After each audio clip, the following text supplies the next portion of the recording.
ప్రత్యేక రాష్ట్రంగా ఏర్పడిన తెలంగాణ ఇప్పుడు దేశానికి తినే అన్నం అందించే పెద్దన్నగా మారింది. ఆహార ధాన్యాల ఉత్పత్తిలో తెలంగాణ ఇతర రాష్ట్రాల కంటే ముందంజలో ఉంది. 2023-24లో రాష్ట్రం 168.75 లక్షల టన్నుల బియ్యం ఉత్పత్తి చేయగా 2024-25లో ఇది 183.57 లక్షల టన్నులకు పెరిగింది. దీంతో బియ్యం అత్యధికంగా పండించే రాష్ట్రంగా తెలంగాణ అగ్రస్థానంలో నిలిచింది. తర్వాత ఉత్తరప్రదేశ్, పశ్చిమ బెంగాల్, పంజాబ్ రాష్ట్రాలు ఉన్నాయి. గత యాసంగి సీజన్లో వరి సాగు విస్తీర్ణం 16 లక్షల హెక్టార్లు కాగా ఈసారి అది 24.04 లక్షల హెక్టార్లకు పెరిగింది.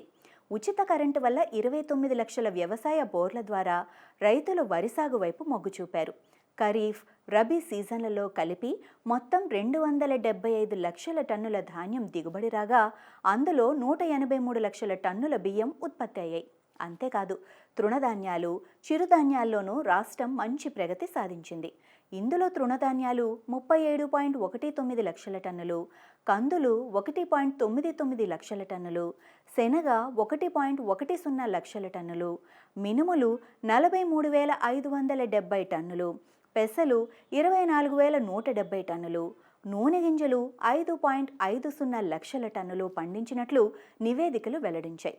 ఈ అద్భుత విజయానికి కారణం తెలంగాణ రైతుల కష్టం, పట్టుదల అని చెప్పటంలో సందేహమే లేదు.